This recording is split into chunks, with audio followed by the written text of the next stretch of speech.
बच्चों जो आपके फॉर्म से रजिस्ट्रेशन फॉर्म थे सीयूईटी यूजी के लिए 2024 के लिए वो कल शाम आपके लाइव हो गए थे। हेलो एवरीवन, मैं आयुष शर्मा एक बार फिर आप सभी का स्वागत करता हूं यूनिमॉन्क सीयूईटी प्लेटफॉर्म पर। तो बच्चों जो आपके फॉर्म से रजिस्ट्रेशन फॉर्म थे सीयूईटी यूजी के लिए 2024 के लिए वो कल शाम आपके लाइव हो गए थे। ठीक है, लाइव होने के बाद जो सबसे बड़ा मेजर डाउट बच्चों के बीच निकल कर आ रहा है कि एलिजिबिलिटी को लेके कि क्या सर हम एलिजिबल है या फिर इस बार सीयूईटी यूजी के लिए क्या क्या एलिजिबिलिटी क्राइटेरिया रहने वाला है। आपको क्या करना है, सिर्फ वीडियो को लाइक करना है और वीडियो को एंड तक देखना है। इस वीडियो में मैं आपको पूरी इंफॉर्मेशन बताने वाला हूं कि क्या क्या एलिजिबिलिटी क्राइटेरिया इस बार एनटीए ने से आपसे मांगा है। ठीक है, सबसे पहले लाइन जब अगर आप पढ़ेंगे तो यहां पे आपको स्पेशली मेंशन्ड है कि यहां पे कोई भी एज लिमिट नहीं है और आपको सिर्फ एक क्लास 12th और इक्विवेलेंट एग्जामिनेशन क्वालिफाई करना है अगर आप रजिस्टर करना चाहते हैं सीयूईटी यूजी के लिए। बट यहां पे आपको एक बात ध्यान देने वाली है कि जो एज लिमिट वाला क्राइटेरिया है ये एनटीए की तरफ से है, बट कुछ यूनिवर्सिटीज एज लिमिट मांगती हैं अपने पर्टिकुलर कोर्सेज को लेके। फॉर एग्जांपल, अगर आप में से कुछ बच्चे टारगेट कर रहे हैं भाई बनारस हिंदू यूनिवर्सिटी यानी कि बीएचयू को, ठीक है, और इसके आप मान लीजिए साइंस के कोर्सेज को टारगेट कर रहे हैं, तो वहां पे आपका जो एज क्राइटेरिया है वो बहुत ही स्ट्रिक्ट है, यानी कि आपकी एज 22 ईयर्स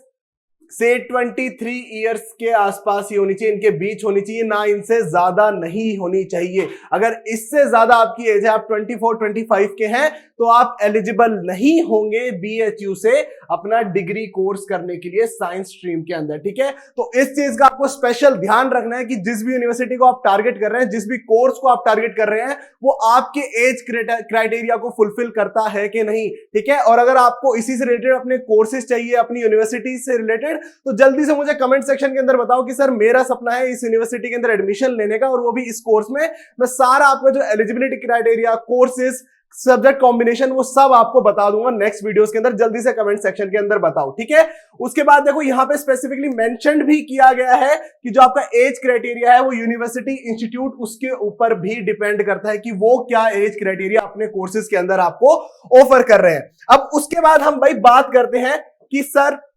जो हमारे क्वालिफाइंग एग्जाम्स है, ठीक है, जिनके थ्रू हम क्वालिफाई होंगे, क्या वो सिर्फ 12th बोर्ड के एग्जाम्स है, 12th के बाद ही हम सीयूईटी दे पाएंगे? नहीं, यहां पे बहुत सारे आपके लिस्ट ऑफ क्वालिफाइंग एग्जाम्स है जो इस बार एनटीए ने आपको अलाउ किए हैं कि आप किसी भी तरीके के जो आपका एग्जाम है इक्विवेलेंट टू 12th या फिर आपका बात करें भाई 3 ईयर डिप्लोमा की, तो वो सभी के बारे में जानते हैं। ठीक है, यहां पे हम आपको बताएंगे भाई लिस्ट ऑफ क्वालिफाइंग एग्जाम जिनके थ्रू आप इजीली जो सीयूईटी यूजी है उसका एग्जाम में रजिस्टर कर सकते हैं, वो एग्जाम दे सकते हैं और अपनी जो मन चाहे यूनिवर्सिटी है उसके अंदर एडमिशन ले सकते हैं। सबसे पहले क्लास 12th और equivalent exam from any recognised board, central और स्टेट बोर्ड। ठीक है, अगर आप सीबीएसई से एग्जाम देते हैं, सीबीएसई बोर्ड वाले बंदे हैं, ठीक है, आईसीएसई बोर्ड वाले हैं, स्टेट बोर्ड वाले हैं, ठीक है, कोई भी स्टेट वाले, तो आप एलिजिबल हैं सीयूईटी यूजी के अंदर बच्चों रजिस्टर करने के लिए, सीयूईटी यूजी का एग्जाम 2024 के अंदर देने के लिए। ठीक है, दूसरा है आपके पास एक 2 year pre university exam from any board और यूनिवर्सिटी, ये भी आपको क्राइटेरिया फुलफिल करना पड़ेगा। जैसे जो हमारे महाराष्ट्र वाले बच्चे, वहां पे क्या होता है,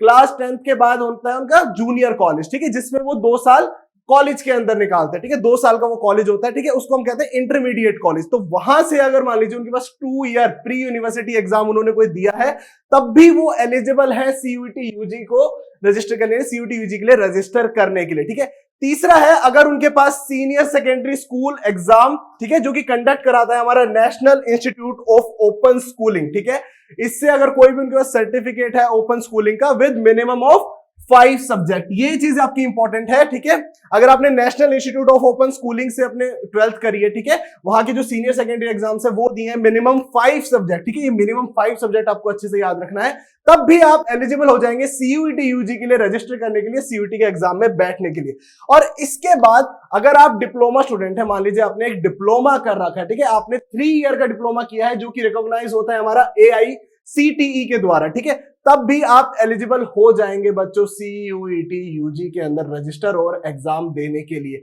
या फिर अगर आप बाहर से पढ़े हैं या फिर आपकी जो स्कूलिंग है वो आउटसाइड इंडिया हुई है, ठीक है, तो फिर आपके जो ऑल इंडिया काउंसिल है हमारी, ठीक है,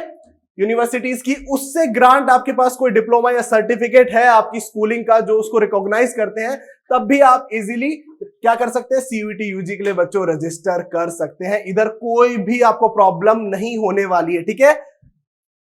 और इसके बाद अगर हम इधर ब्रोशर के अंदर आप एंड तक जाएंगे तो आपको एंड में एक चीज देखने को मिलेगी भाई, year of appearance in qualifying exam. ये कुछ अलग चीज नहीं है, ये सिर्फ आपकी सेम चीज यहां पे बताई गई है कि भाई आपको जो अपनी क्लास 12th है वो कितनी उम्र में करनी चाहिए। वो डिपेंड करता है बच्चों, मैं फिर से बता रहा हूं इस चीज को बार बार, आपकी यूनिवर्सिटी के एज क्राइटेरिया के ऊपर कि यूनिवर्सिटी ने आपके उस कोर्स के लिए, ठीक है, उस फील्ड के लिए भाई कितना एज क्राइटेरिया आपको अलाउ किया है। अगर आपको कम एज क्राइटेरिया अलाउ किया है तो आपको देखना पड़ेगा कि आपकी जो एज है उधर मैच होती है नहीं होते एज क्राइटेरिया से, एंड देन सिंपली आप एडमिशन ले सकते हैं। ठीक है, तो ये थी बच्चों आपकी कंप्लीट इंफॉर्मेशन एलिजिबिलिटी से रिगार्डिंग। ठीक है, अगर इसके बाद भी आपके कोई छोटे मोटे डाउट्स बचे हैं, ठीक है, और अदर एलिजिबिलिटीज को लेकर, तो जल्दी से मुझे कमेंट सेक्शन के अंदर बताओ। वीडियो अच्छी लगी, वीडियो को लाइक करना है, अपने सभी दोस्तों के साथ शेयर करना है जो भी हेजिटेट हो रहे हैं अपने सीयूईटी के फॉर्म्स फिलअप करने के लिए, और ऐसे ही मजेदार वीडियोस के लिए subscribe to Univox. Thank you so much.